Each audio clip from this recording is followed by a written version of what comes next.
Hello class, how are you doing? Welcome to Mr. Marashanya Online Lessons.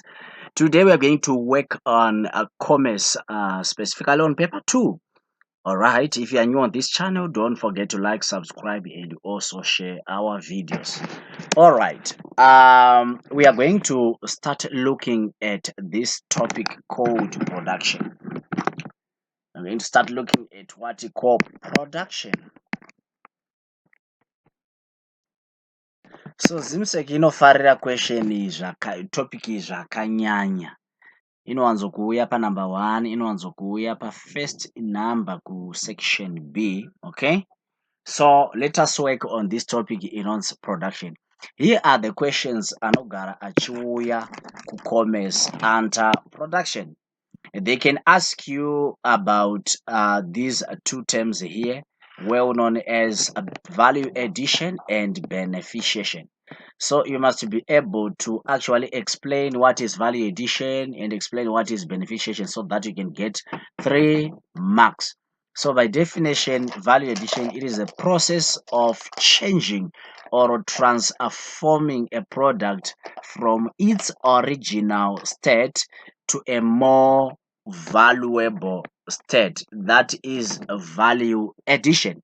In other words, I am talking about addition of value to a product. Okay, but the correct definition that I want you to use is this one, which is a process of changing or transforming a product from its original state to a more valuable state. So many raw materials or many raw commodities have intrinsic value in their original state. For example, field corn grown, harvested and stored on a farm and then fed to livestock on that farm has a value. In fact, value usually is added by feeding it to an animal, which transforms the corn into an animal protein or meat. The value of a changed product is added value, such as processing wheat kusvika yava flour into flour. What you are doing there is adding value to wheat, because after changing wheat from wheat to flour, it will be more expensive. So what you're doing there is adding a value. And now looking at another section, which is a beneficiation. Okay, so beneficiation by definition, it is the crushing. This is the keyword, the crushing and separating ore into valuable substances or waste by any of a variety of techniques. For example, mineral dressing, for example, mineral extraction, for example, mineral processing, ore dressing, and ore processing. That's what you call beneficiation. Those things that you are going to do so that we can have more benefits. Okay. So the next question inogona kubvunzwa in production, ndiye ndichishuvira kuti ndingobata ma-questions anouya ku production. So let me touch other questions anogona kuuya ku production. Another question that you can see in production is this one. Explain the term production. Do you know kuti uwane full marks? This question inogona kuuya ine 20 marks or so. In this case, in a term. So for you to get full marks, number 1, we want definition. Number 2, we want forms of production, which are the types, right? Number 3, we want stages of production.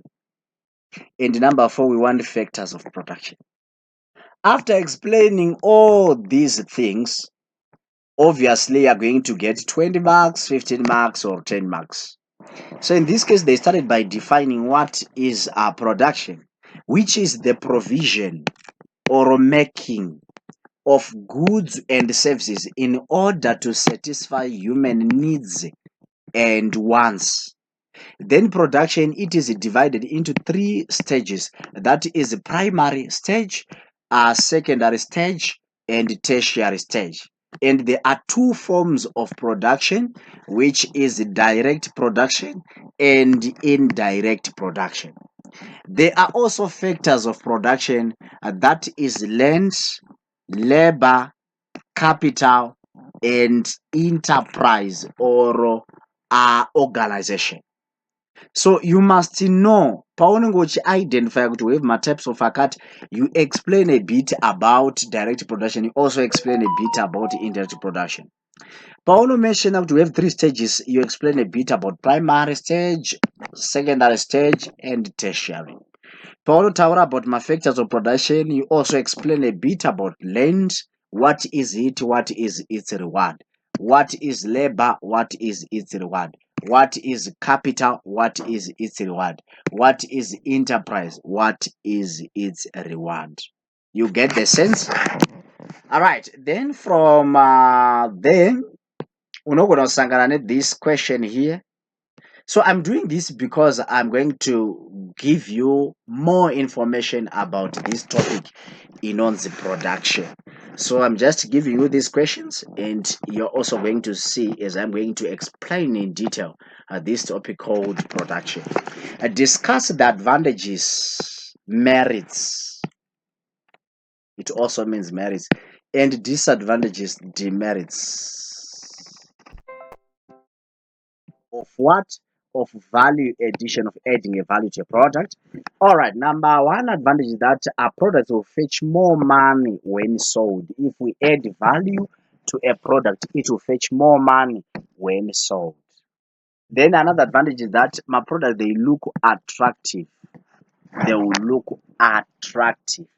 Okay, and my disadvantage is that it is expensive to actually add value to a product, and also lack of knowledge on how to add value is another disadvantage. Others are just wasting resources trying to add value, but due to lack of knowledge, it is not going to work. It is not actually working. Okay. Other questions on production. So you can see actually how this question was being answered. First of all, they give us the definition for production, and for this one again to get 2 marks. Then the virtue that there are 3 stages of production, that is primary, which deals with the extraction of raw materials from the surface, 2 marks for this. Then the secondary stage, explanation yacho, 2 marks. Then the last stage, tertiary, nebasa rayo, 2 marks again. There are also 2 forms of production, that is direct and indirect, 2 marks for just mentioning. Then also direct production is when people produce goods and services, what you're going to get a mark for explaining, mark here. And lastly, there are 4 stages of production, namely land, 1 mark, labor, 1 mark, capital, 1 mark, enterprise, 1 mark. And if you are going to explain them, you're also going to get other marks there. So it depends nekuti question yako iwewe yauri kuansa iri kuti kudii. Anditika kana question yako ichiti 20 marks, unofana kutonyatso kuexplaina chapter. And another thing is that these are essay questions. You don't have to answer them in point form. You answer in continuous writing. Anditika, you answer these questions in continuous writing. I hope you are following, guys. So on production, I don't want to waste much of your time. Okay, I don't want to waste much of your time. Let me just do one question so that I can go into a deep analysis of what you call production. Okay, so this is another question yaunogona kusangana nayo ku production, inogona kukupa ichikubvunza kuti distinguish or give the differences between direct production and indirect. These are the differences. As you can see, number one difference is on definition. Kuti this is one that produces goods and services for family consumption or for own consumption, but this one they are doing it for sale. And here example is subsistence farming, and example here is commercial farming. And you talk about the quality of goods that are being produced to direct and indirect. As you can see, because they are doing it for their own, poor quality of goods are produced, and they are doing it for selling to others, high quality of goods that are produced. And also lack of variety, there is variety. No surplus, there is surplus. You get the sense? No pama difference unoona kushandisa table kana kushandisa essay, it is recommended. Okay, so watch this video in detail about production. Right, greetings, class. Welcome to Mr. Marashanya Online Lessons. Today we are going to talk about production. We are going to talk about production, okay? And as well, I'm going to teach you how to answer essay questions in commerce. How to answer essay questions in commerce, okay? So without wasting much of your time, let me start by explaining what we call production. What we call production. Right, production, it can be defined as provision of goods.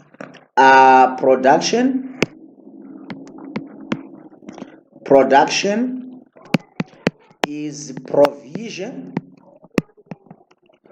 which means making of goods and services to satisfy human needs and wants. Corrupt not production. This is making of goods and services to satisfy human needs and wants.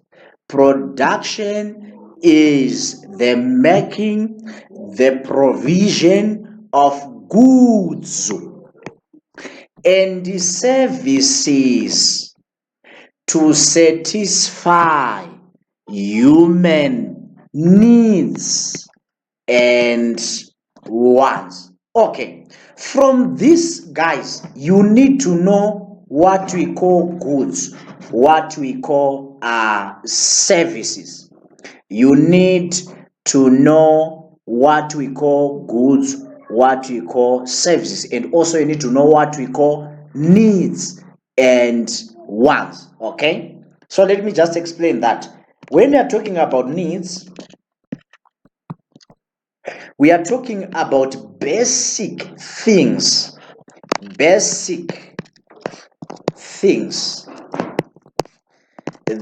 a person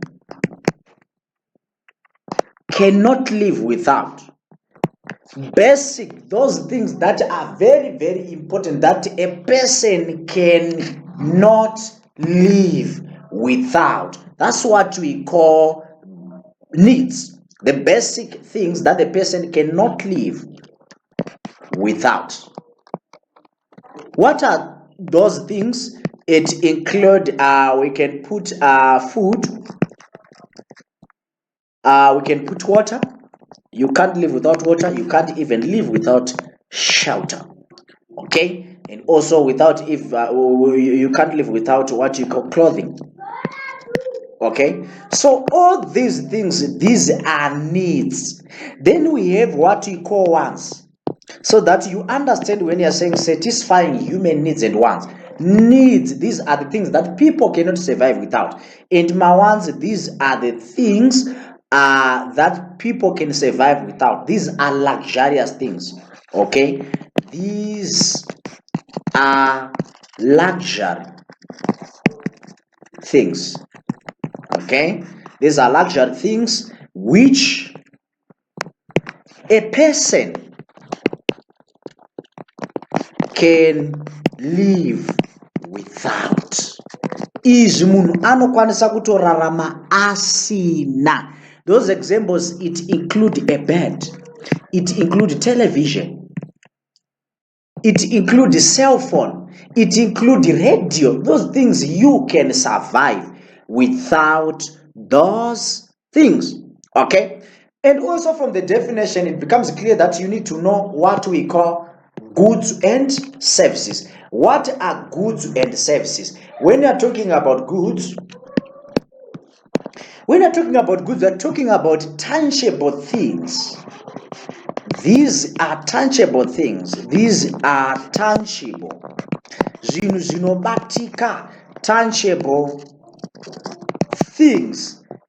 E.g., togona kuva neexample ipi as an example of a good. Okay, For example, togona kuva zvakawandisa some examples of tangible goods. It include ma tractors. Yeah, zvinongobatika malorries and etc. But when we are talking about services, we are talking about actually things that cannot be tangible, that cannot be touched. That's what we call services. That's what we call services. And those things include what? Kana kuti ndo zvinhu zvekuti zvinorendwa face to face. Okay, zvinorendwa face to face. These are things, work that is offered face to face, or my services are intangible. Are intangible. Hazvibatike izvo, are intangible. Cannot be seen, cannot be touched. Cannot be seen, cannot be touched. E.g. what? Ndo panopinda ka what I'm doing right now, which is teaching. Okay, you can't touch it, you can't see it, but it's there. It's a service. All right, which include also medical. Okay, you can't touch it. This is medical. Okay, no, you can't touch it. And even transport services, you can't touch it, right? So these are services. So from the definition, we are saying production, it is making provision of goods, kurama tangible items and intangible items, so that we can satisfy human needs and wants. It's now clear. And from there, you need to know what we call my types of production. My types of production. My types of production. Right? Sorry. Types of production.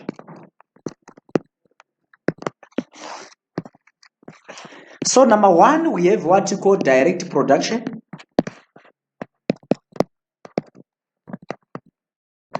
Number two, we have what you call indirect production.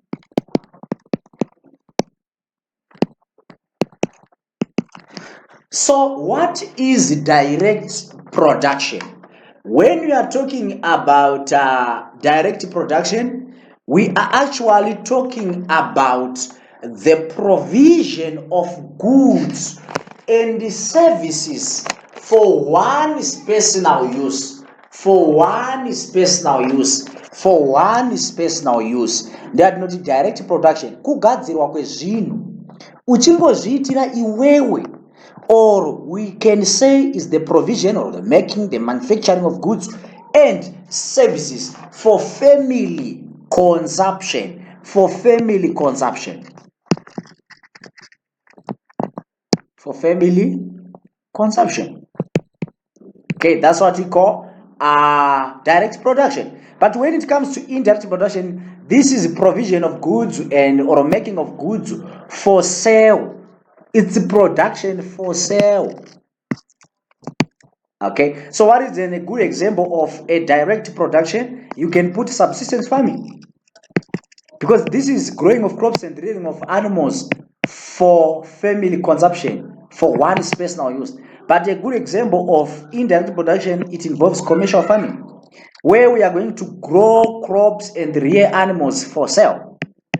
Okay, these are examples. Then from there, you also need what we call, you can also just talk about the advantages and disadvantages. Advantages and disadvantages. Advantages and disadvantages. Right, so my advantages of direct production, there are many. Number one is that it makes use of simple tools and also inexpensive tools. My tools anoshandiswa, they are not expensive. And also on direct production, there is no labor costs. Why? Because most of them, they use family labor. Okay. And also another advantage that they produce that which they really need. Right, moving on to the disadvantages. Production levels, production levels, they are very low. Saka, we are talking about low production, right?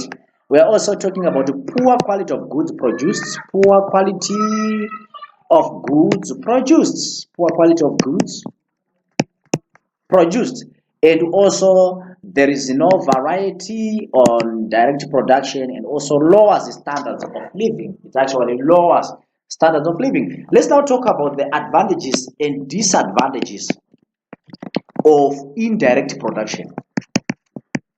Turungotaura isusu advantages commercial farming. Those are turungotaura chete. Advantages, there are many. There is mass production, and advantage, there is reduced cost of production. There is also high quality of goods produced. There is variety. There is high standards of living. And also my disadvantage is that it creates dependence. It also there is a high operational cost because other produce some goods of high quality.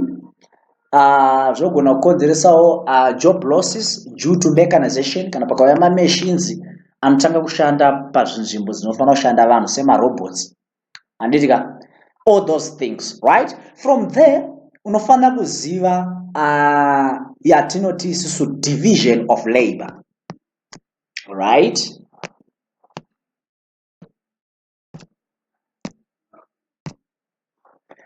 Division of labor.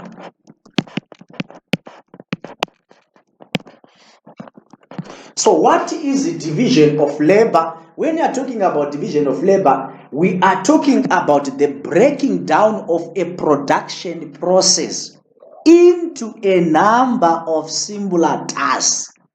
The breaking down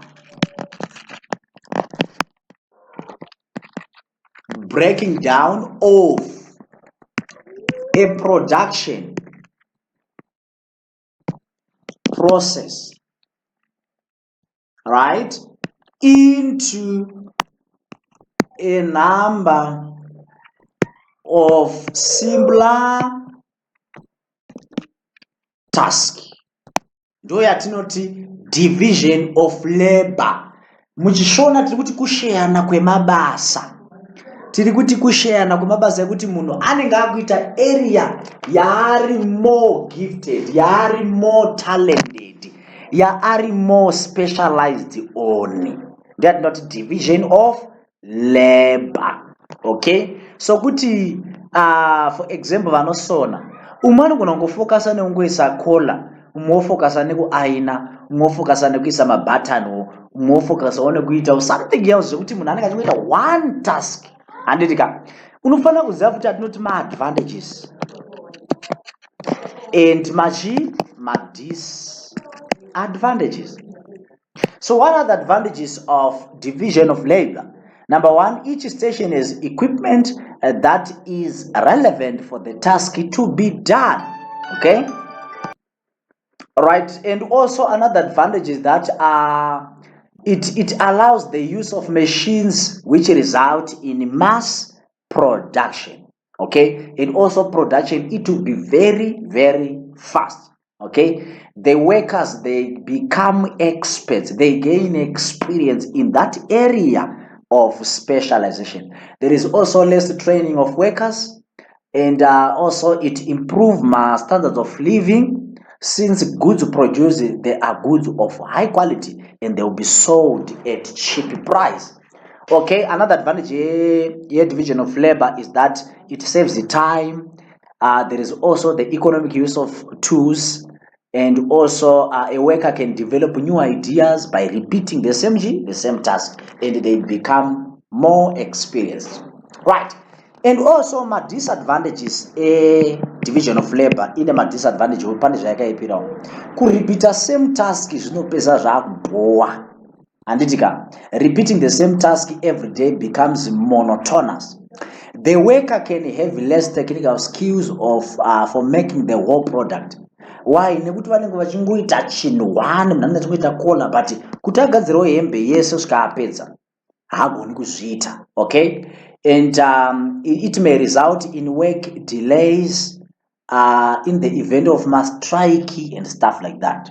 Okay, it may also result in a loss of responsibility since no one is directly accountable for bad production. There is also use of machines which may lead to unemployment or another disadvantage. Right, my workers cannot easily be changed. Kungoti wangobvisa munhu anga achiisa kola pa kutonzi ngaachiisa mabhatani waachinje because anenge asingazvizivi handitika. Then also another disadvantage is that doing same task, it becomes boredom. All right. Then from there, unofana kuziya inonzi value addition and beneficiation. Value addition. Chii chinombonzi value addition. What is value addition? When you are talking about value addition, we are talking about the manufacturing process that increase the value of commodities. That's it. The manufacturing process that increase the value of commodities. Ndo inonzi value addition. Tiri kuadd value per product. Zviri kubatika. Saka value addition, it increases the economic value of the commodity. Handitika nezvimwe zvainoita kuita kuti chinhu chakachipa chidhure nekuda kwezvatinoita tinoadda value. And unofanira kuziva ma-advantages of value addition. Kuti kana tikaadda value ku product, that product it looks attractive. After adding the value, the product will look attractive. Okay, and also the product will increase in economic value, and also the product will fetch more money when sold. Why? Because it increases the value. We have increased the value of the commodity. Inoma disadvantage ayo, which include lack of knowledge on how to add value to a product. That's one disadvantage. And also there is lack of technology so that we can fully add value to products. Then also it is costly to add that value. It is costly, right? And also there is another thing that you need to know, well known as beneficiation. Yeah, beneficiation. What is beneficiation? Beneficiation, it is a process whereby ore is extracted from nature, with the mineral ore being suitable for further processing, right? Or you know, define is the, you can define it as the removal of my impurities. Yeah, you can define it like that. Removal of impurities from the product, so that the product iyoyo inovayatora better value, better value, inovayatora better value. Yeah, describe wakadaro kana kuti tikatunga describe seiko. I think that's all. Right, tender pane atinoti stages of production. We have what we call stages of production. Stages of production. For us to have a complete, a finished product. For us to have a finished product, Panodama stages, we need to follow all these stages. So let's talk about them. Stages of production.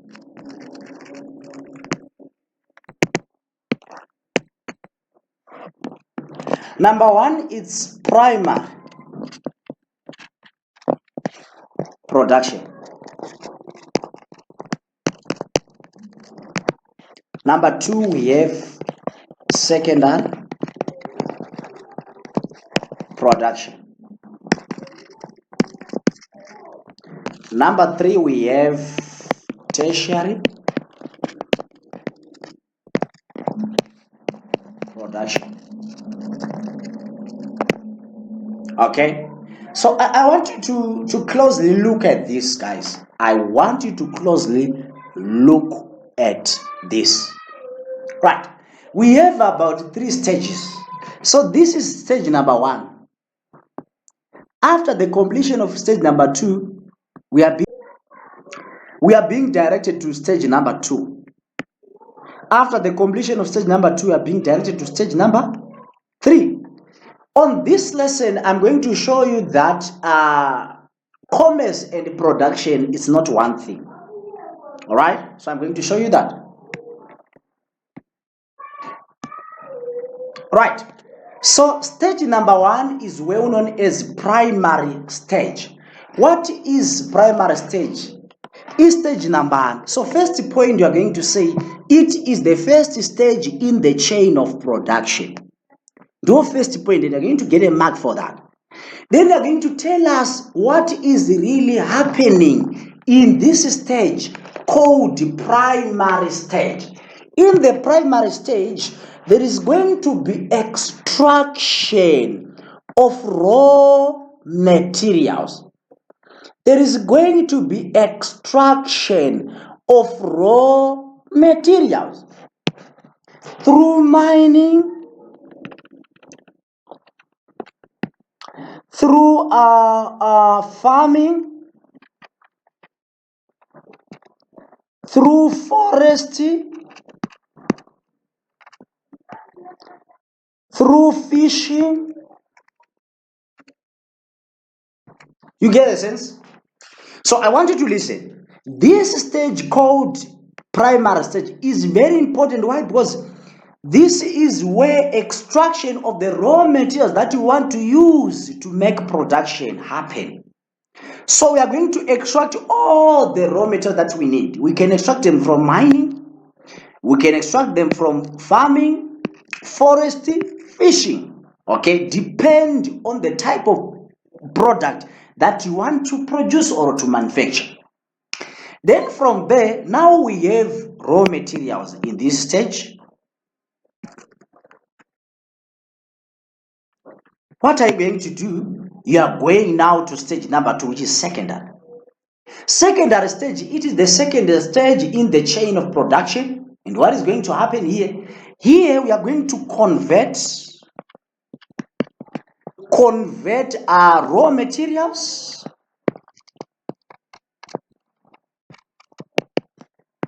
into finished and semi-finished goods.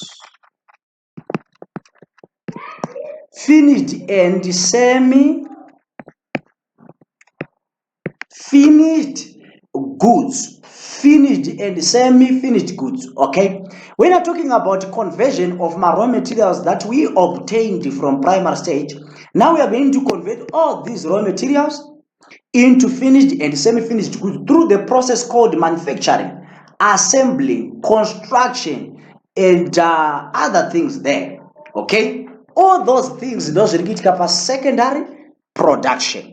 Secondary production. We are now converting what we have into what we want. That is secondary production. So here we're going to get the products that we were looking for. Then on tertiary, what is tertiary? Tertiary, know that it is the third stage in the chain of production. And what is going to happen here? This one, this involves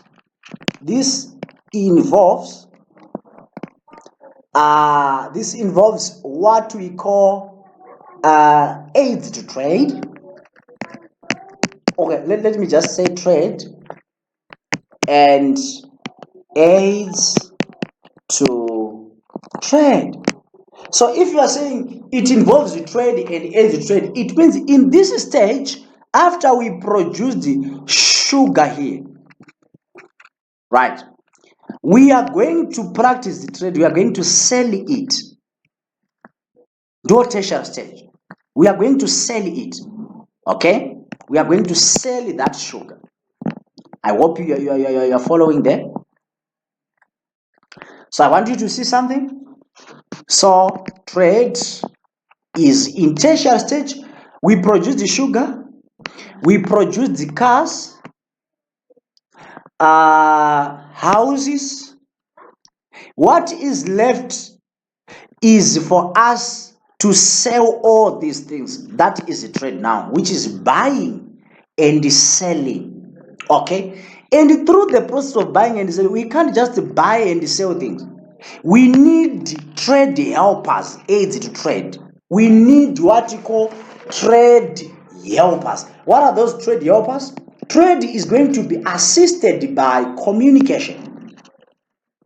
Trade is going to be assisted by banking, insurance, advertising, warehousing, transporting.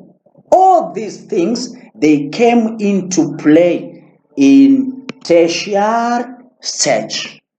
So these are the 3 stages of production. Now let us talk about factors of production.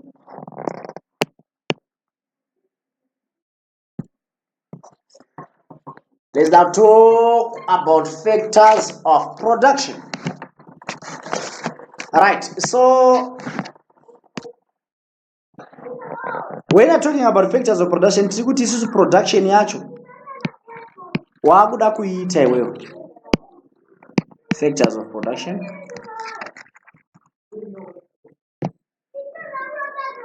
Wakuda kuiita iwewe production yacho. Get the sense? Right? Unofana kune zvinhu zvinogona kuendesa mberi kana kudzorera kumashure. Ndati kuti ma-factors zvekuti zvogona kupromota production kana kusaipromota. What are those things? Number 1, we have rent. We have land, not rent, land. Number 2, we have capital. If you want to do any business, if you want to venture into any production, make sure you have land, make sure you have capital. Okay? And you must also make sure you have labor vashandi. Number 4, you must also make sure that you have the skill, the ability to run the business, which is entrepreneurship.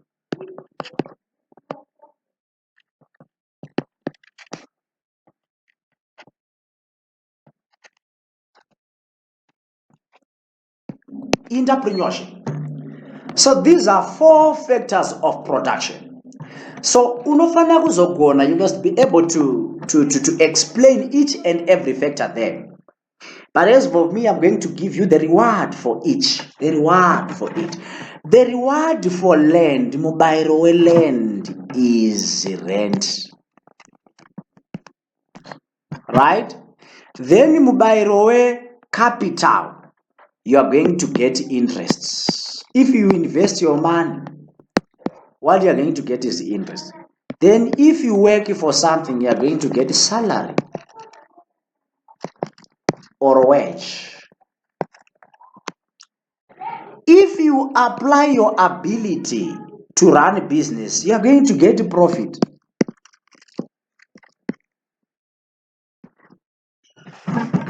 So this is it. But you should be able to describe each and every factor. For example, land, it is the site where production takes place. Ndipo chaipo panoitikira production. Anditika, it is the site where production of goods and services takes place, and its reward is rent. Then moving on to capital. What is capital? Capital, it is the money used to start a business. And if you put your money into the business, what you are going to get in return is interest. Then labor vashandi. We are talking about the effort put aside for the production of goods and services. The effort put aside for the production of goods and services. It can be human manual effort or mental effort or creative work.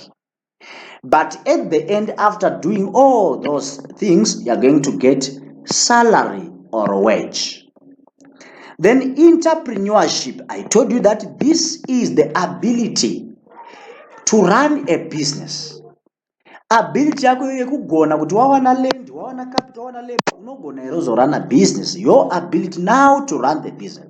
If you get all these things, are you going to run the business? Your ability. And if you are good at running a business, what you are going to get is profit. But if you are not good, you are going to get loss. Okay? So this is it. Right, guys, let's now continue and talk about ownership of the means of production. Ownership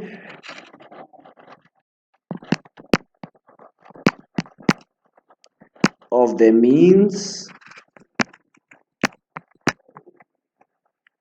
of production. Ownership of the means of production. Right, toda kutaura isusu kuti zvakakosherei kuti vanhu vave in possession of the means of production. Why is it important? Why is it important for the people to be owners of the means of production? Why is it important? Okay, so as we are going to embark on this journey, you need to understand what we call indigenization.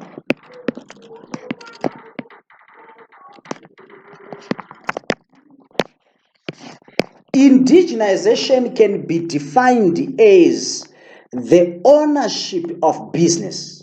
It's actually transferring of ownership of business and the means of production to the locals. So anonzi means of production acho ndeapi? Ndo zvakaita sana land. Handitika kana munhu ane land ane means of production, anogona kuita farming, akutoita production. Zviri kubatika nditi? Then what are the important? Saka muZimbabwe makaitwa inonzi iyo land reform. Saka land reform yaiva nezvinangwa zvakasiyana siyana. Number one aim of the land reform in Zimbabwe was to give land to the landless Zimbabweans. Kuti maZimbabweans anga asina land awanewo land. That was land reform program. Okay, so what are the importance of land reform program? Number one, land empowers the people. If you have land, you are empowered because you are owning means of what? Of production. Then eradication of poverty. Kureva meaning reduction of poverty. Eradication of poverty meaning reduction of poverty. And also it improved diet since a variety of goods can be produced. It also improved food security and also self-sufficiency. Land can be used as a collateral security. So you need to understand these things, guys. Kuti, if you have land, you have means of production. Right? So pakauya land reform ina benefits and right. What about the importance of indigenization and right? Yekuti it's transferring of the means of production. Okay? Importance of indigenization, number one, is that it allows the local people to possess means of production within a land yoyo. Full ownership and control of means of production to the locals. It improves service provision in the communities. It also develops an infrastructure, right? And also redistribution of wealth and also employment creation. So there's no bad. And also we have disadvantages of what we call indigenization. It's driving away my potential investors. Because remember, what are those potential investors going to invest on? Okay. Then also there is lack of transparency pertaining to valuation methodology and also lack of adequate skills and knowledge by the people given those means of production. I don't know what means of production, but they don't have the knowledge and the skills to manage and to make sure that they are making production on that piece of land. Okay, there is a lack of effective system to monitor and to evaluate the efficiency of the project carried out. Okay, so now let's talk about the role of government in indigenizing the economy. Right? Let's talk about the chain of production. I think we talked about that.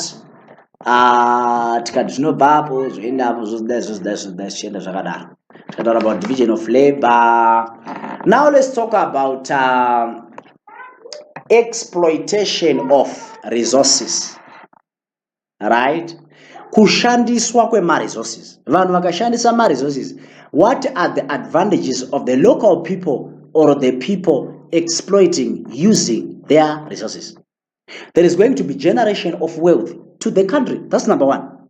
Number two, infrastructure development. It brings foreign currency as they are going to export. Saka vanhu vakatanga kushandisa maresources chaiko chaiko zvinobhenefitawo nyika, inovawo wealth, upfumi hunowedzera. Then tinati noti mademerits kana kuti madisadvantages of exploiting maresources. Zvinogona kukonzera tinoti land degradation, zvinogona kukonzera tinoti deforestation, destruction of wetlands, and also soil erosion. Let's talk about business environment. What is business environment? Business environment, it is an area where the business is carried out. The area where the business is carried out. Okay? So we have what we call the elements of business. In other words, you are saying for you to do a business, you must have this. So you must have, these are elements of business. Business being the business environment being the area where business is carried out. So element of the business. Business is any legal organization. Any legal organization. So number one element is land. Number two is capital. Number three is labor. Number four is organization or entrepreneurship. Then number five is technology. Sakandoma elements of business. If you want to start a business, make sure you have all these things. Okay? Then we have what we call business stakeholders and their interests. We have my external factors, my owners.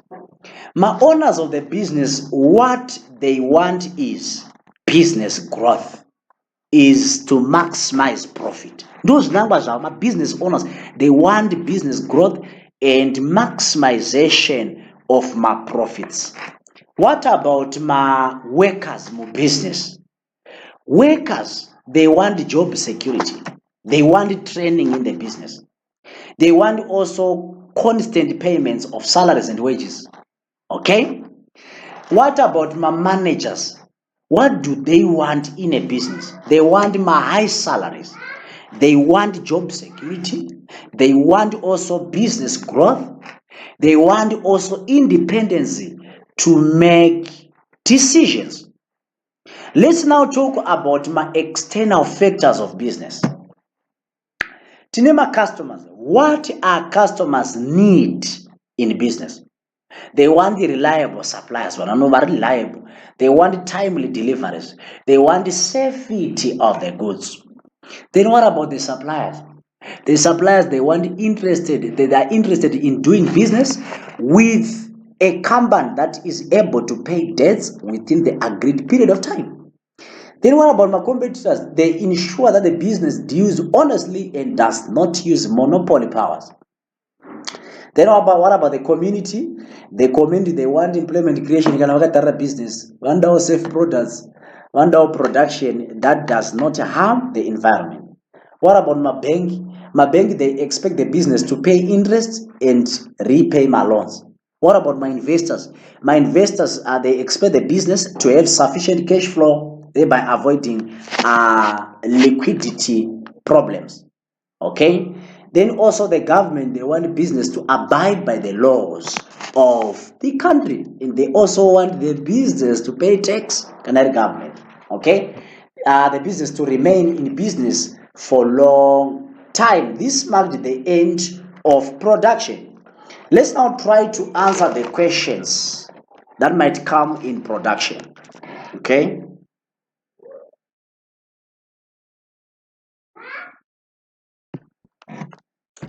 Alright, so in commerce, you are going to come across a question like the one shown on your screen, which says, explain the term production.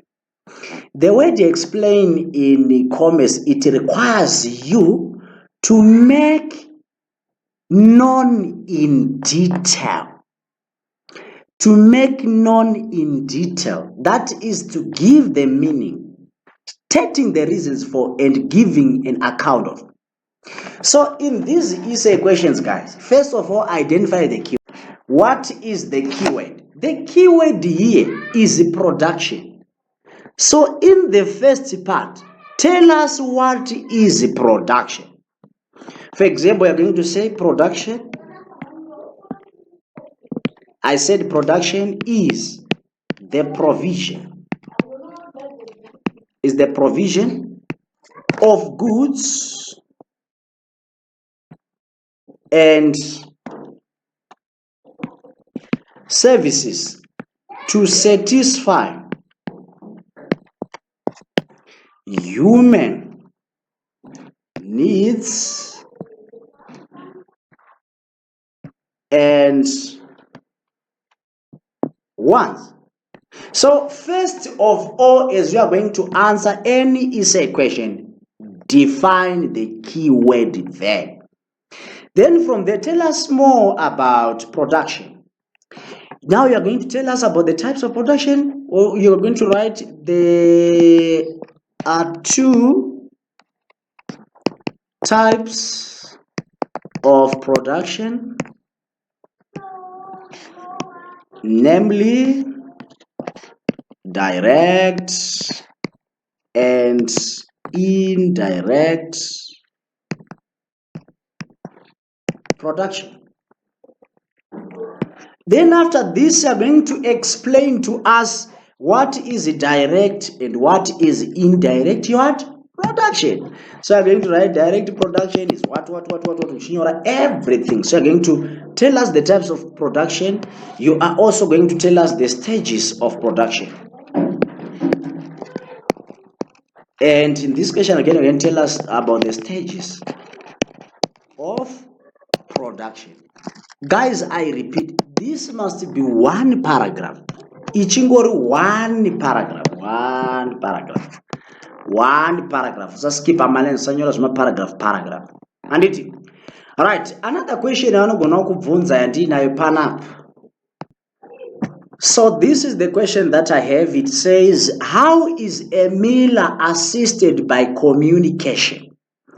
Again, identify the keyword communication. So first of all, define to us what is communication.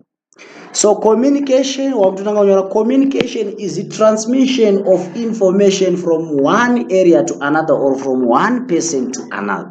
That's communication. Then after that, what we talk about my importance of communication, especially to the miller. In other words, they are asking you about the importance of communication.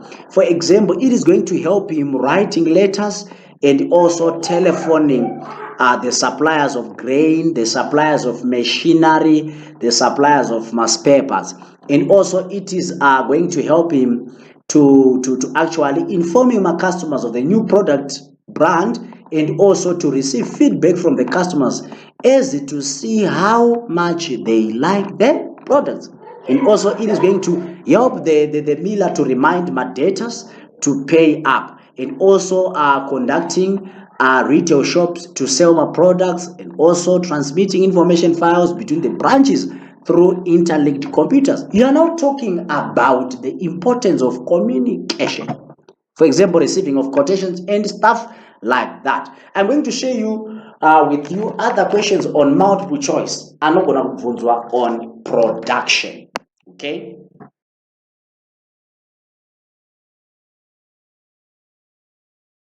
Let us now look at other questions. You get the sense? The next question that we are having and that we want to answer is this one. Yakatiyo, list 5 functions of customs and excise authority. So guys, first of all, you need to understand what are customs and excise authority. When you're talking about customs and excise authority, we are talking about agents that are responsible for the collection of taxes on imported and exported goods.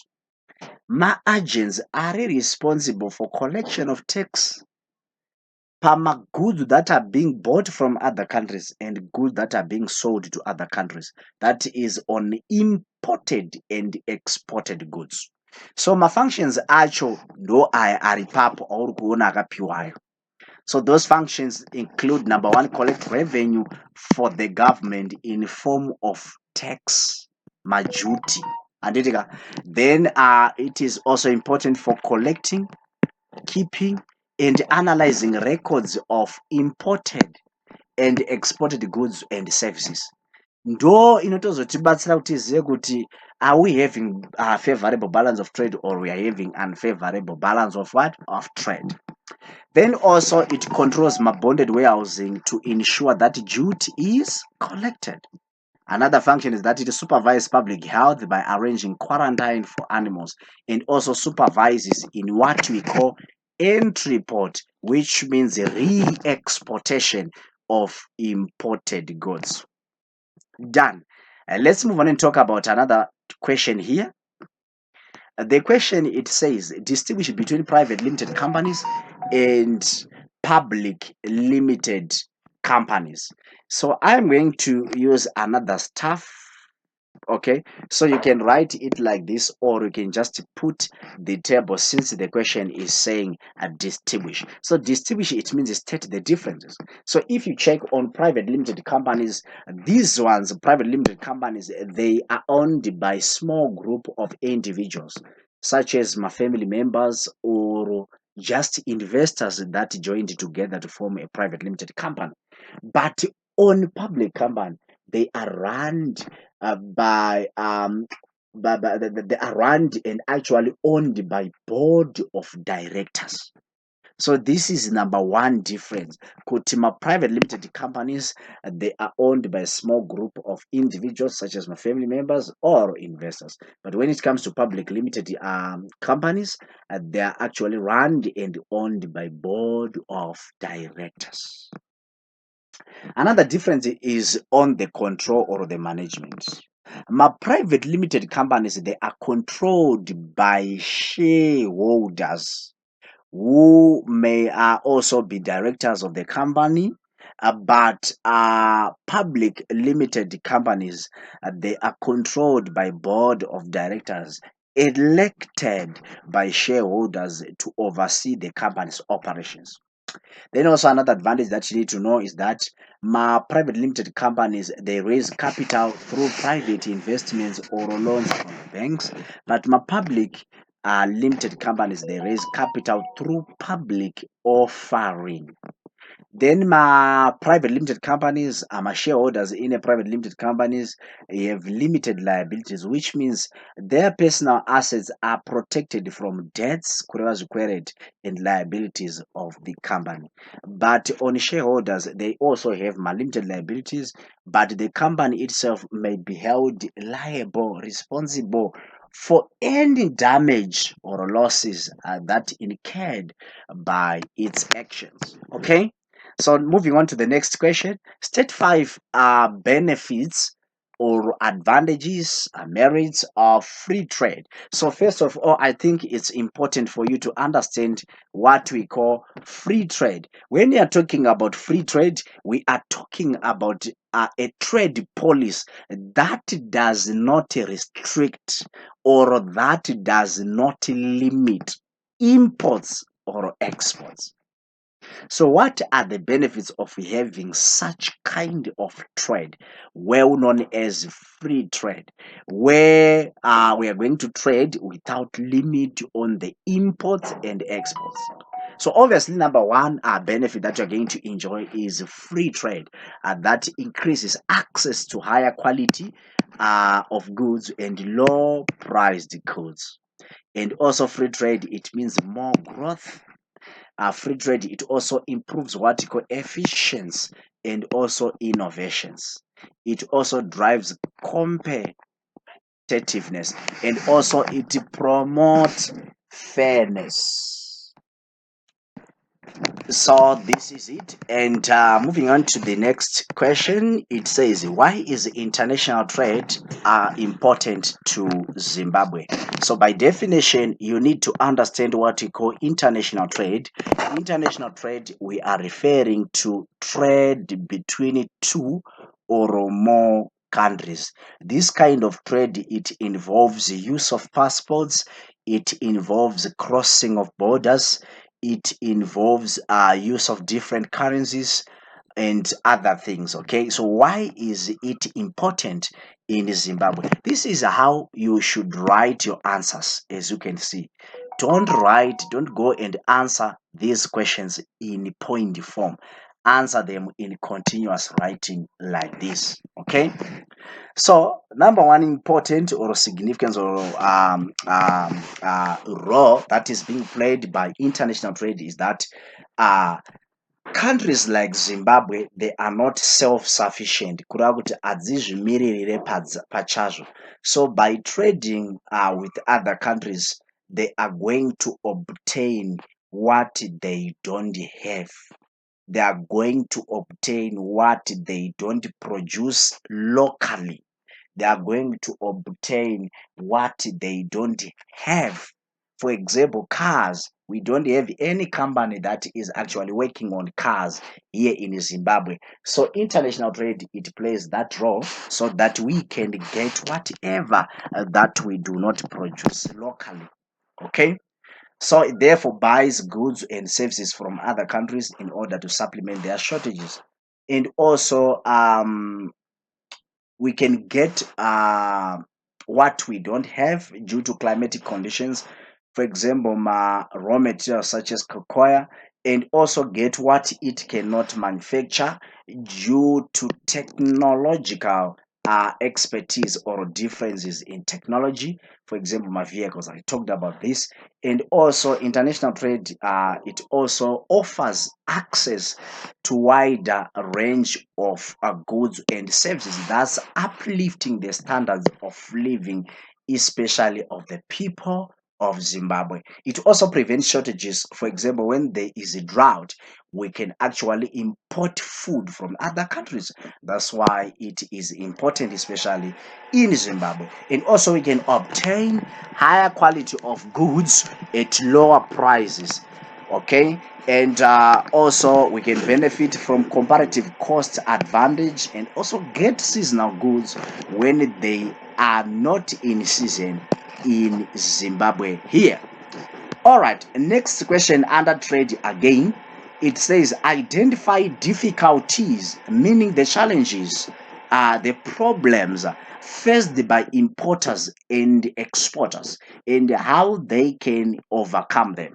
So when you're talking about my challenges, difficulties, problems faced by importers, those people that buy goods and services from other countries, and exporters, those people that sell goods and services to other countries.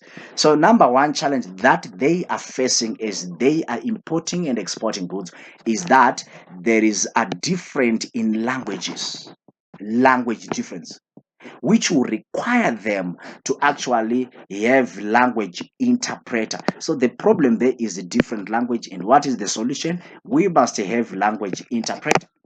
You get the sense? And also another problem is that long distances are involved. This is a challenge which resulting in what? In high transport costs. Okay. And also another challenge is that there is a lot of documents which are involved in international trade. And also different currencies are used which will require conversion. And some of the challenges that we're going to face when it comes to different currencies, you're going to see that our own currency here in Zimbabwe, it is not allowed, or it is not accepted to other countries. So you're going to see that it's a big challenge, and if we are going to convert our currency, we are going to suffer the losses. So difference in currencies is another challenge that we are facing, because there is going to be need for conversion. And also different weights and measurements are used, which makes it difficult to convey quantities of goods. The exporter also experiences delays in receiving payments, and in some instances faces a risk of payment. And also there is also a stiff competition in different countries, and most of the time you're going to see that your goods, they cannot compete in international markets. And also political instability is another challenge, that is political interference by the government may restrict trade, because we are not in good books with this country because of political differences. It may be a problem to importers and exporters. Different governments may impose trade restrictions by enforcing trade barriers, and also different cultures and the religions is another problem. Okay, for example, a Zimbabwean trader cannot export miniskirts to Malawi because in Malawi they are not allowed. Right, another question that we are expecting is this one here.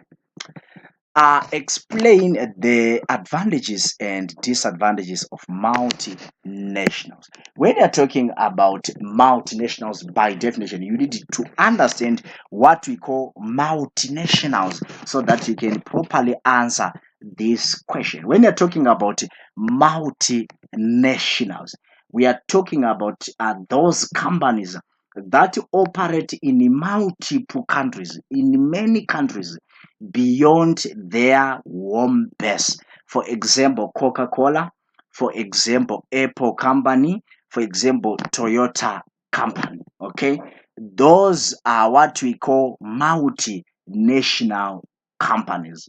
They operate in different countries, in multiple countries beyond their home base. What are the advantages of having those companies? Number one is that we are going to have creation of employment, that is creation of jobs, which is actually obviously going to boost the local economy, and more workers, they will pay tax. That's number one advantage. And also number two advantage is that they bring expertise in that skills of workforce analytica. And also some may use IT that would never have before, and other skills now deemed basic by the Western and developing world. And another advantage that multinationals are in position to benefit the economies of a scale. This means that the cost per unit can be lowered through specialization with a large workforce, with a large workforce that can be divided up, and people can do their limited job expectedly. And also, technical economies can be gained with automated equipment, right? And also purchasing economies can be achieved, for example, by buying in bulk companies, and obviously you're going to have some discounts. Then what are the disadvantages of having multinational companies? Multinational companies can, however, be accused that the jobs they create may be disliked jobs, mabasa asingafarike, and in fact may be low paid repetitive assembly line work. Then also, my multinational profits are not usually kept in the host country. They go to the mother country. Ndiateta kuti tichiti inonzi iyo repatriation of profits. Then also, my multinationals have been accused of cutting corners. That's another challenge. Social responsibility may be overlooked. They have been accused of exploiting the workforce and the environment. Workers can work below minimum wage and for longer hours, and they are being given low wages. They may exert political muscles. The multinational may threaten to pull out of a country if they don't get dues on workforce or wages. All right. Right, they can also cause problems like pollution and other things. Let us move on and talk about this question here. Hans, identify how consumers can protect themselves when buying goods and services. Consumers, we all know that these are final users. So how best can these final users protect themselves when buying goods and services? Number one, exercising care in credit commitments. Let us encourage these consumers not to just enter into any credit agreement. They must exercise in care in credit. What commitment? That's number one. Consumers need to do what you call window shopping so as to compare prices. That's number one. And to compare quality of the products. It is going to help them, okay? And also, my consumers need to check for expiry dates on the products they want to purchase before even buying them, okay? And also, inspecting goods for defects before buying is also another responsibility that should be done by consumers.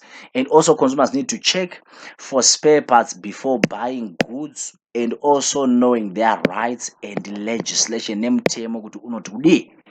And also, my consumers, in trying to protect themselves, they must prepare your price list so as to avoid the impulse buying. Lastly, consumers should read advertisements carefully and labels carefully so that they can understand the advertisement. They will be able to actually detect, nominate, or identify false advertisements. Another question that you are expecting is on advertising. Explain, giving examples. 4 methods of advertising appeal. My methods that you can use to actually do advertising appeal. Number one, it's social acceptance. Is that advertising that you want to put, is it socially acceptable? And number one, a consumer could make more friends if a particular brand of deodorant is used. Then ambition and success. The customer can be persuaded that if he buys a particular brand of cloth, he could get a better job. That is ambition and success. And also romance. When you're talking about romance, if a woman buys a particular cream, she could become more and more attractive. This is it. And hero worship. What is hero worship? A well-known personality, for example, Wingy D, can be seen to advertise the product. It is hoped that consumer will buy the product because of the appeal of the personality. As for me, if I see Wingy D, I will just purchase that because I know that guy will not feature into anything that is not legal. All right. Outline any 5 factors are considered when choosing the mode of communication. Suppose you want to communicate, because the communication, it is going to help the producer and the buyer to actually communicate on the prices, to get catalogs and all those things, even the consumers, for them to ask questions from the producers and wherever they don't understand.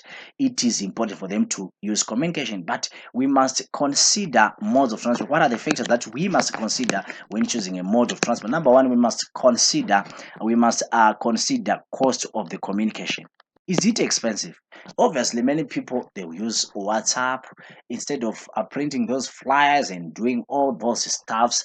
We can use my WhatsApp and other things. So cost is important. We must consider cost if you want to advertise, or if you want to communicate something. And also speed of transmission. Is it fast method of communication? We must consider that. And the safety. Is it safe? Nature of the information, and also urgency of the information. Why? How urgent is the information that you want the consumers to get? And also another question that you're expecting is the definition of e-commerce. When I'm talking about e-commerce, I'm talking about electronic commerce, or EC, which is the buying and selling of goods and services, or the transmitting of funds or data over an electronic network, primarily internet. All right. And another question that you're expecting is this: list 3 advantages of e-commerce. Turns out e-commerce, we are talking about buying and selling of goods and services over an electronic network, mostly internet. But what are the advantages of using e-commerce? Online catalog can be viewed. No, number one advantage, we can view the catalog. before you even buy. And also there is much bigger choice of the products. Products review can be obtained before we buy the goods. And also orders can be placed 24 hours a day. And also my goods or my services are usually cheaper on internet as the middlemen are cut, which means they are not there. Okay, once the customers has placed an initial order, the customer details are stored and make shopping online very fast. Aumire mu queue, and there is no queue. Okay, and you can buy goods and services from anywhere in the world. You can buy something from China while you are in Zimbabwe. Okay, next question that you're expecting, it says discuss the impact of multinational companies to the host country. The impact of multinational companies to the host country. Okay, the host country, when you're talking about the host country, we are actually talking about the country that receives a business. What are the benefits of multinational companies? Remember, multinational companies are so those are companies that operate in multiple or many countries beyond their home base. For example, Coca-Cola, Apple, and what. So, what is the advantage of us as Zimbabwe hosting Apple? Us as Zimbabwe hosting Coca-Cola? Us as Zimbabwe hosting Toyota? So, number one benefit is that because these are impacts. So you must know that the word impact here, it means positive effects. So positive and what negative. On this one, we must talk about advantages and disadvantages. So let's start with the advantages. Paying taxes to boost the country's revenue, employment, transfer of knowledge, transfer of skills, and technology. The host country will benefit all these things, and also it is going to bring foreign currency and also providing vital goods and services within the country, and may improve the infrastructure of the country, and may provide useful competition for home industries, and may require supplies from local companies. Okay, and what about my disadvantages? Now let's look at what you call disadvantages. They may exploit underdeveloped countries. They may bring in their own experts rather than train local people. Another challenge. And also they often pay higher salaries and so attract employees at the expense of local industries. They may take back all the profits, repatriation of profits, to their own country, drain on foreign currency or foreign exchange. They are centrally controlled and so do not take account of local conditions, and they may close down factories and leave the country as quickly as they have come. So these are the disadvantages. Right, moving on to another question. Hans identify 5 elements of a business external environment. My external environment of a business, it includes the political environment. Is it favorable? Is it good? So that you can see the potential, or you can see if you can actually grow the business. And also another thing is economic environment. Is the economy favorable to that business that you want to venture into? And also social environment. Is the social is the social environment favorable? Is the social environment supportive to whatever you want to do? And also you must check the technical environment and also the legal environment. All right, next question. Answer list 5 reasons why do countries impose trade restrictions. Okay, trade restrictions are talking about trade limits, right? So why are they imposing trade restrictions? Number one is to reduce my imports so as to promote my local industries, and also to prevent dumping of goods, and also to correct balance of payment deficit, and to protect infant industries, promote my local industry, to safeguard employment here, and to raise government revenue, and to protect strategic industries. Another question we have already answered this one, so we're going to skip. State 4 benefits of a free trade, already answered. So another question that we are expecting, it says, state any two laws that put in place to protect consumers. Number one, we have the Hire Purchase Act and the Sale of Goods Act. Another question that we are actually expecting is that this one, which says the characteristics or the features of a departmental store. Nature of the departmental store. Number one, it consists of many departments all in one building. Many departments all under one roof in one building. And number two is department stores are located in the center of large cities, and each department is under the control of the manager, and the head office controls all the departments.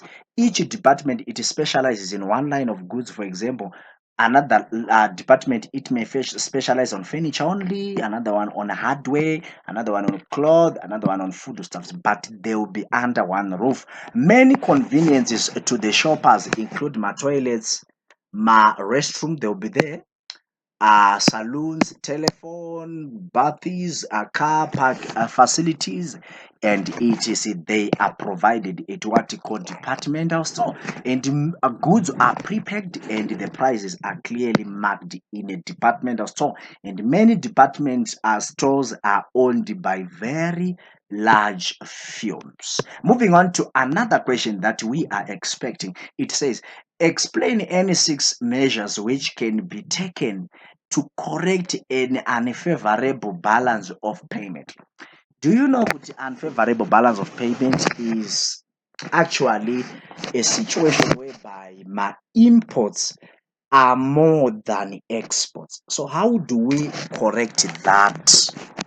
Because favorable balance of trade in more exports than imports. And so number one is increase exports by reducing consumption of imported goods, and also impose exchange control by rationing the allocation of foreign currency to the importers, and also devalue local currency so as to make imports expensive and exports cheaper. Then also to control the issue of import licenses in order to limit the number of importers, and also charging high custom duty on imports to make them expensive than local produced goods. Then give tax concession to exporters so as to reduce my export cost to the exporter. All right. Okay, so these are questions that we are actually expecting. All right. Now we want to wait.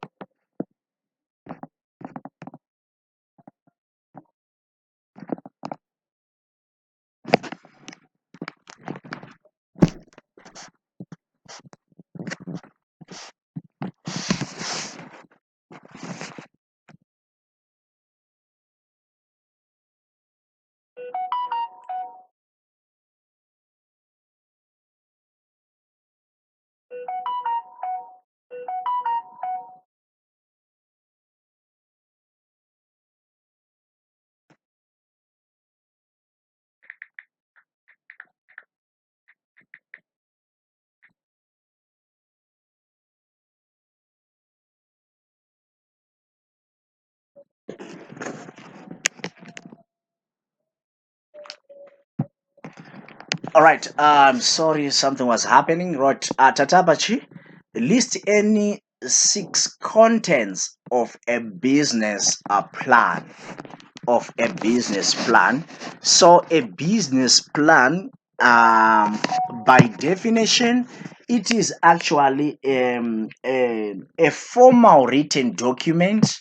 Yeah, a formal written document. Okay, contain a formal written document containing the goals of a business, containing the goals of a business. So zvizo unofana kuwana on a business a document. Number one, executive summary.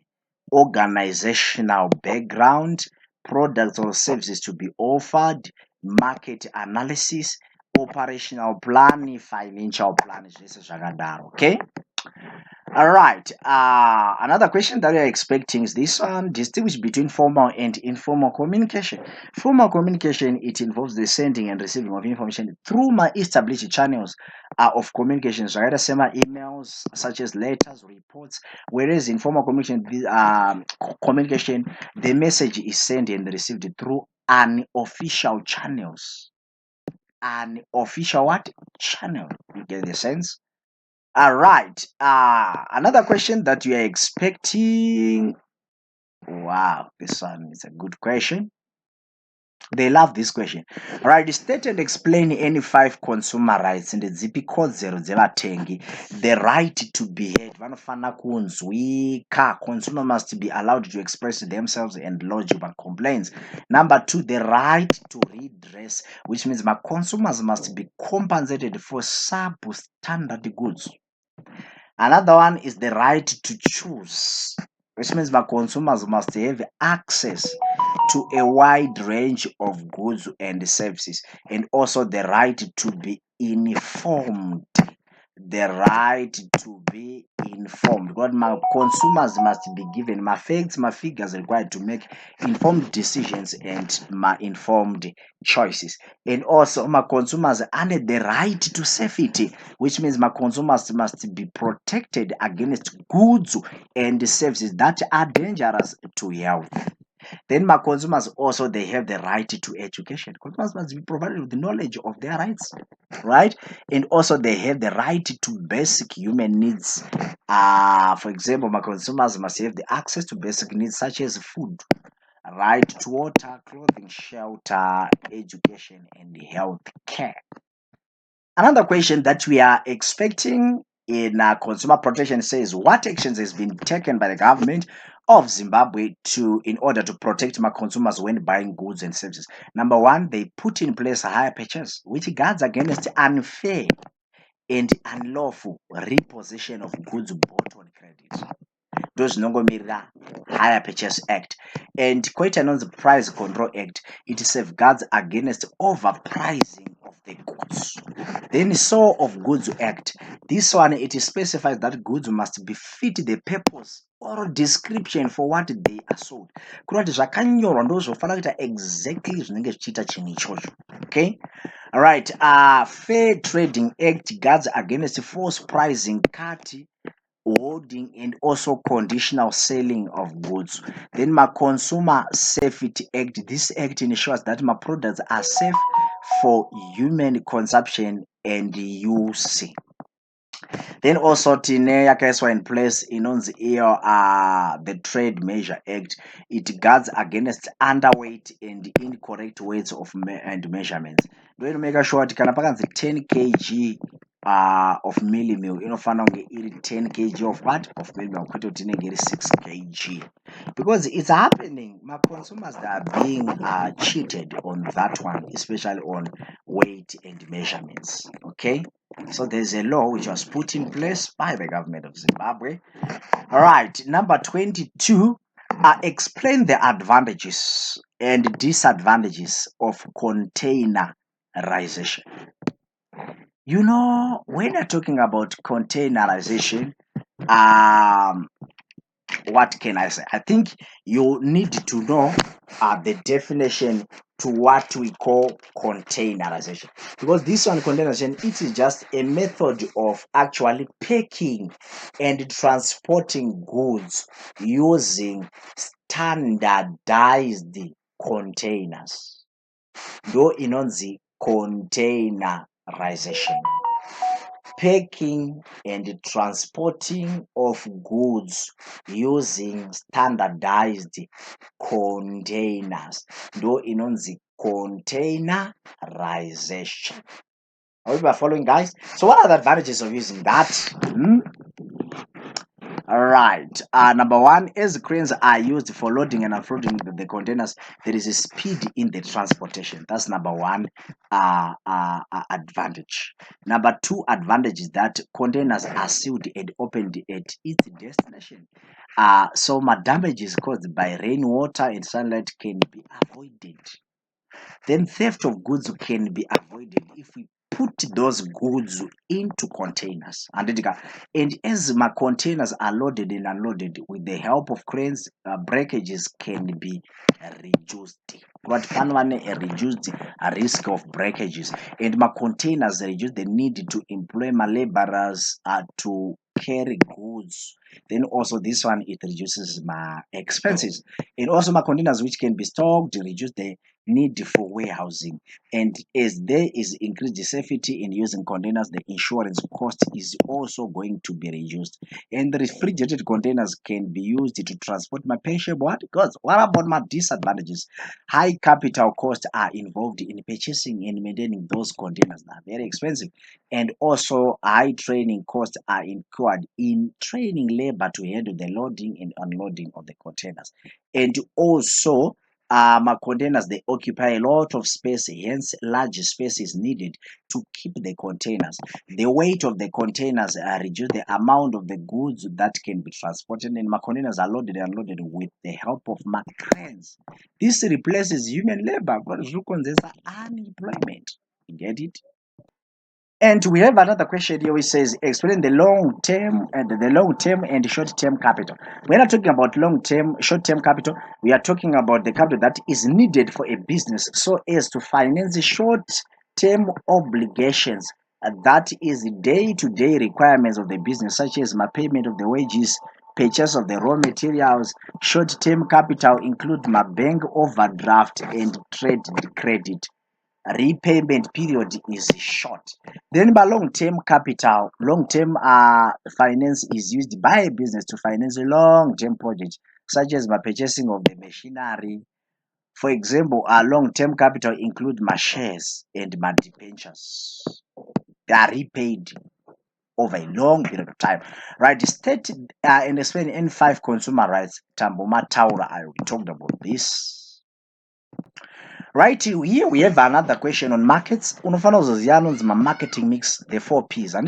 Right, describe the benefits of virtual markets. When talking about markets, we are talking about non-physical markets, where my buyers and sellers, they trade goods and services online, like what we are doing. These are virtual markets, non-physical markets. Then what are the benefits? It saves on traveling expenses. Shopping can be done while you stay at home, right? And also buying can be done at any time. Distance is not a barrier. There is a wide coverage. Variety of goods can be accessed, right? Moving on to this part, they are talking about as evaluate the usefulness of the following trends in Zimbabwe. We have telebanking. So in India, I'm not going to spend much of the time in this area. I'm going to only define these terms. Number one, we have telebanking. What is telebanking? Telebanking, do you know that it is well known as phone banking or remote banking? This one, it allows customers to manage their banks over the phone. It allows the customers to manage their bank over the phone. Then it's telebanking. Then we have what you call mobile banking. Mobile banking is a service provided by banks and my financial institution that actually allows customers to do transactions over the phone. I said these are services provided by banks and financial institutions that allows customers to do transaction over the phone. And next one, we have what you call e-banking. E-banking is well known as online banking. Online what banking? What is it? This one, it allows customers to manage their bank accounts and to conduct financial transaction through internet.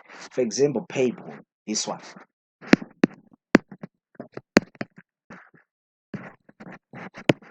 Okay, so this is a good example of what you call e-banking. All right, other questions that we are expecting is a question like this. And what are the functions of the Consumer Council of Zimbabwe? The Consumer Council of Zimbabwe, CCZ, is there actually to receive my complaints from my customers and investigate those complaints. That's number one. Number two, they act as a watchdog against profiteering by overcharging. They also encourage fair competition among manufacturers when advertising. They educate my consumers about their rights. They also settle disputes between my traders and my consumers. They also promote proper labeling of the goods. These are the functions of what you call CCZ, well known as the Consumer Council of Zimbabwe. Another question that we are expecting is this one. Hans, what factors would a trader consider when choosing an efficient mode of communication? We talked about this one. Urgency of the message, cost of the mode, effectiveness of the mode. Is it effective? Does it work well? Nature of the message or document that you want to send, and also availability of the mode. Is it readily available or it's not really available? Okay. Then we have another question which is distinguish visible and invisible trade, giving one example of each. For example, for Zimbabwe, visible trade, it is a trade in goods only, but invisible, it is a trade in services only. Then by examples of visible trade, it involves desk, cars, goods sold and bought from other countries.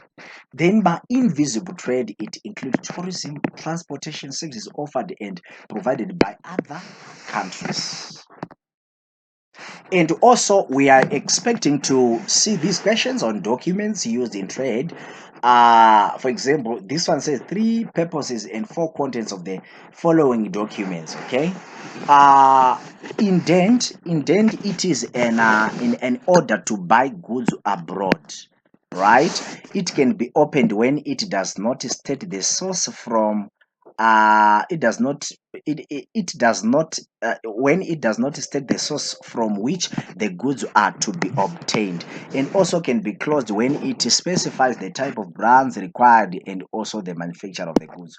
It contains the following. It contains how goods are packed, terms of payment, how goods are to be forwarded, and the price of the goods.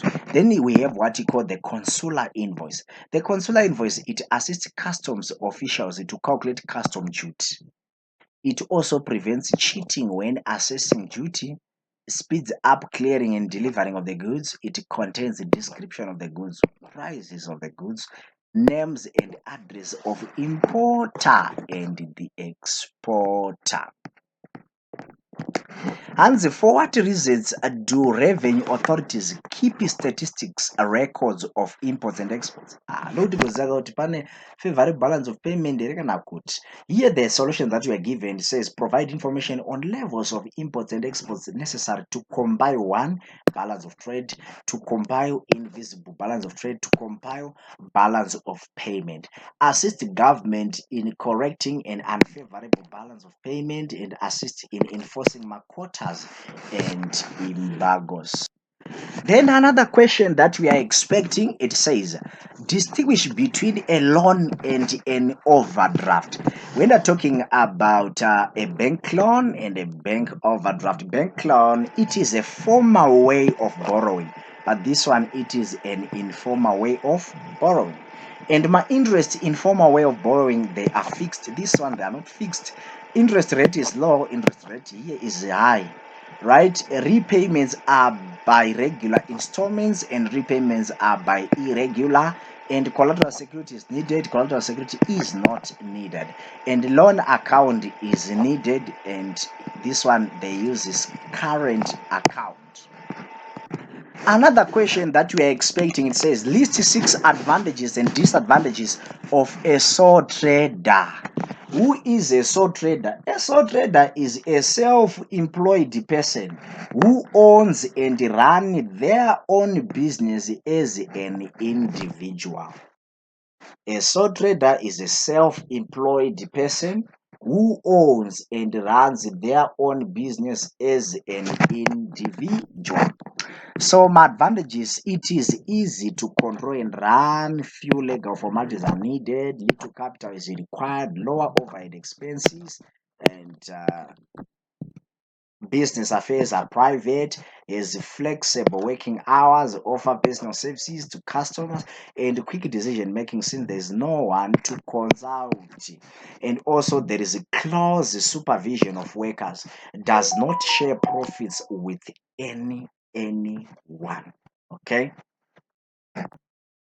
And also other question that you are expecting is this one. Yakatiyo, how does a public limited company raise capital? Takuudza kuti public limited company ndo ipi? Takuudza izvozvo, right? Number one, buying goods on credit for resale. That's how they raise capital. Buy consumer durables on credit and plowing back or some profits and selling shares to members of the public and also obtaining loans and overdrafts from the bank, selling debts to the banks and also assuring debentures to members of the public. That's how they obtain or they raise capital. And another question that we're expecting is this one. What are the characteristics of a public corporation? In a private sector, that's number one, and established by an act of the parliament. They are owned by the government on behalf of the government and supply goods and services at low prices. Roma characteristics are a government minister is responsible. They are controlled by a board of management set up by the government, and the accounts are published and debated in parliament. They raise capital by selling securities. They are non-profit making ventures aim to provide service. And another question that you are expecting is the features of multinational corporation. Has a large capital find in private sector. There is a centralized control by the headquarters. They brings advanced technology to the country, for example, Zimbabwe. And also large companies with subsidiaries are operating in other countries. My headquarters, they are in one country.